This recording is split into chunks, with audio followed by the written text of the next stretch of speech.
Hello, hello, and welcome to 1985. Yes, it's time for 1985. We're getting there. It's only like, what, 4 more years after this. So, like, what, halfway mark? Wow. Hope you've been. I don't know how to talk. Yeah, and I just wrote my new hit single. Um,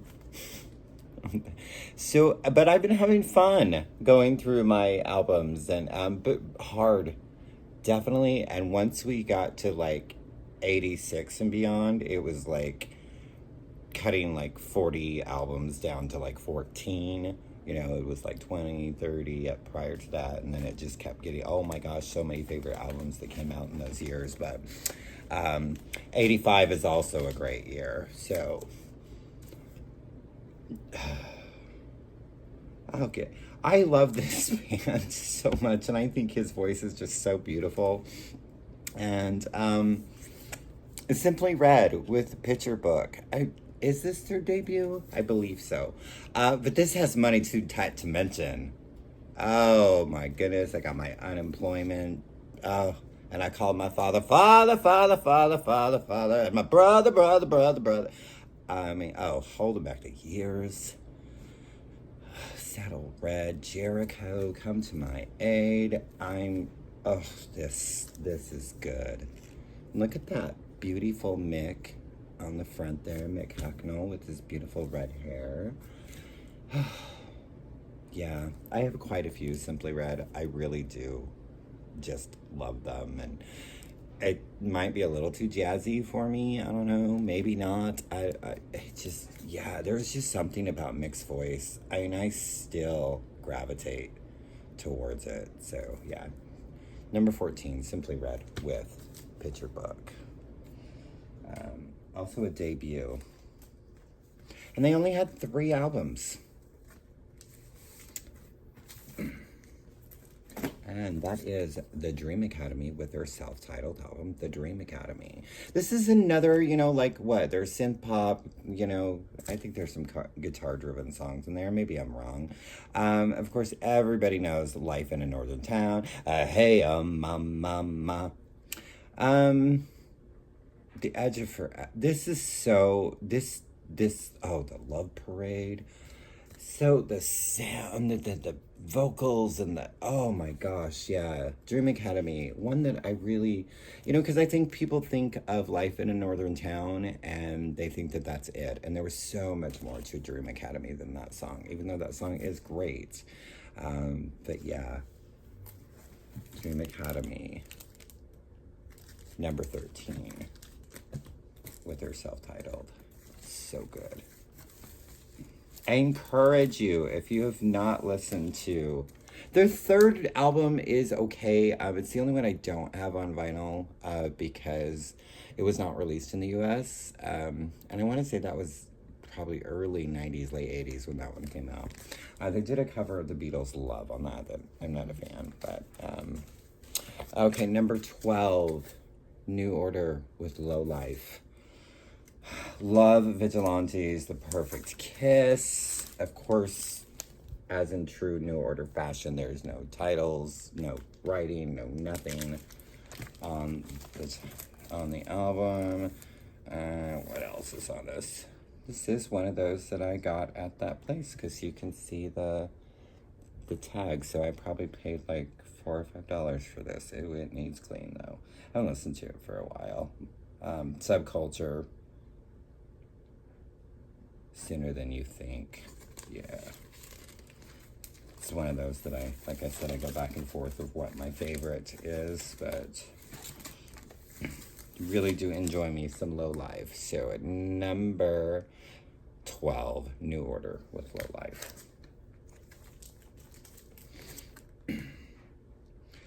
Another one of my favorite, like 4AD is probably one of my favorite labels, but Beggar's Banquet is also another one. So we have Love and Rockets with, is this their debut? See, I didn't write notes this time.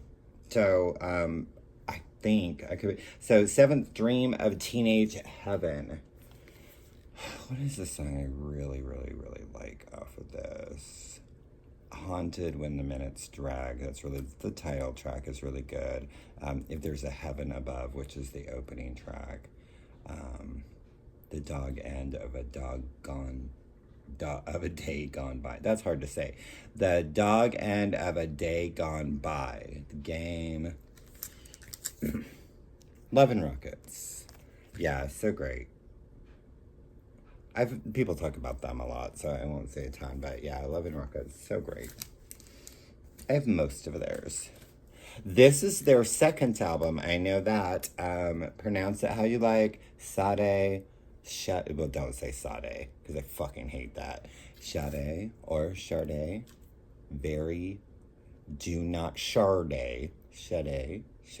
You can very, there is, it's supposed to have the R, but it's not supposed to be Char. So I'm not gonna go off on that. So with Promise, this has The Sweetest Taboo.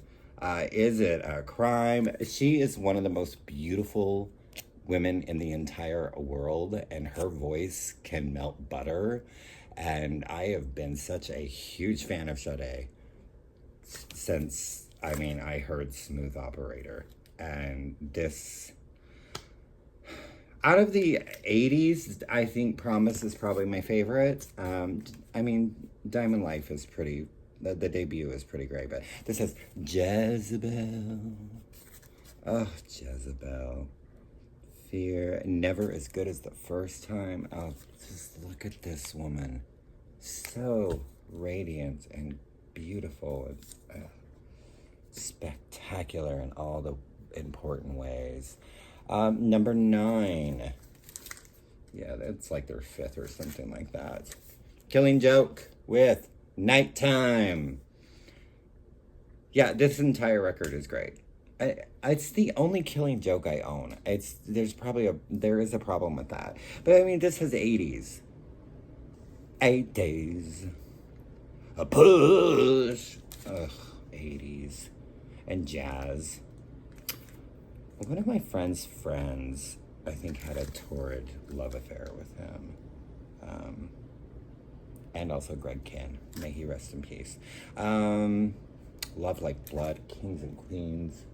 Yeah, Killing Joke with Nighttime. At number 9. Number 8, this is their second album. Previous was weird. But it was it was their start, so this is when they got their. Of course, this has, what they consider people consider their only hit. I think all of they are more than a one-hit wonder to me, and they did have other songs that were in the charts, especially the dance charts. But Dead or Alive with Youthquake, of course, it has Spin Me Around Like a Record. The song is so played out, and I just don't ever need to hear it again. And then later, Pete re-recorded it like 7,000 times. So it's just, In Too Deep DJ, hit that button. I Want My Cake and Eat It. Big, Big Daddy of the Rhythm. My heart goes bang, bang, bang, bang. And lover come back to me. Those were all on the dance charts. Lover, Come Back to Me, My Heart Goes Bang, You Spin Me Round. So there's 3 right there that proves that they're not a one-hit wonder. And then they have later stuff, Come Home With Me Baby and Something in My House. The hits are there. So, yeah. And Pete, he was such an interesting character. He just kept changing himself and didn't need to because he was beautiful. So, yes. Number 8, Dead or Alive with Youthquake. Number 7. This album is so good. Simple Minds with Once Upon a Time. Alive and Kicking is just probably one of my favorite songs ever.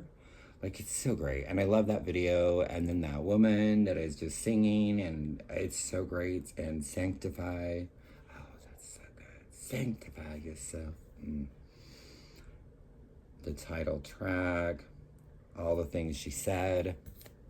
Yeah, Simple Minds with Once Upon a Time. They're back. Number 6. Yeah, another one of my favorite albums of theirs, Midnight Oil, Red Sails in the Sunset.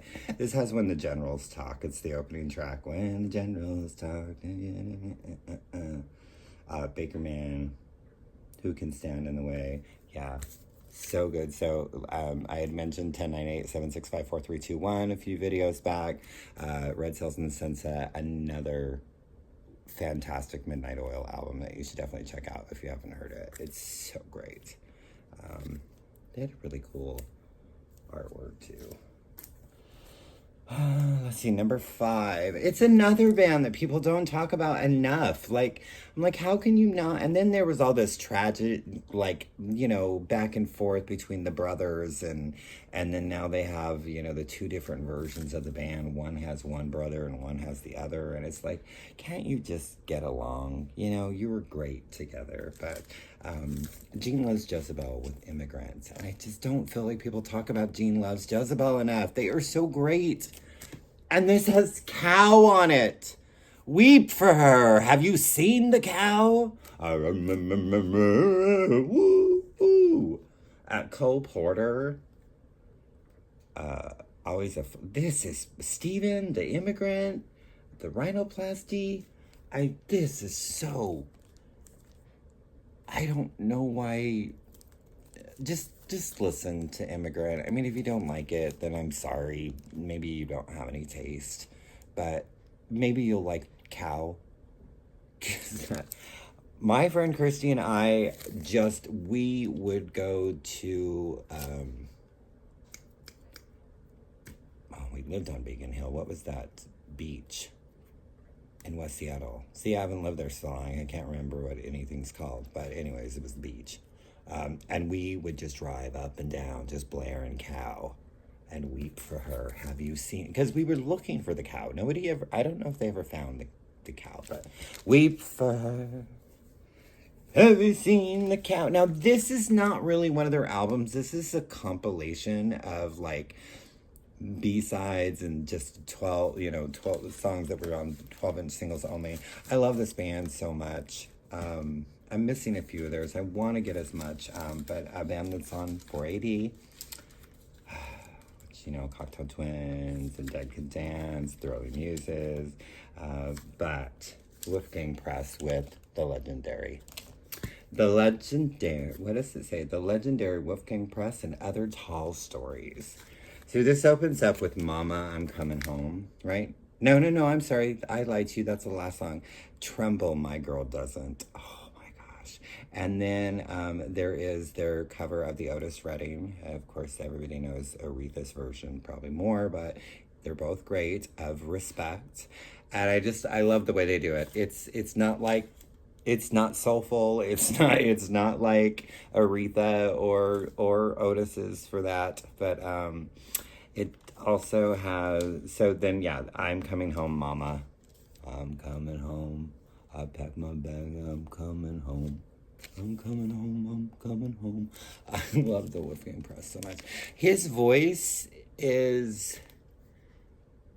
takes a minute to get used to if it's not your thing. It's my thing. I love his voice. I cannot remember his name right now. It saved my life.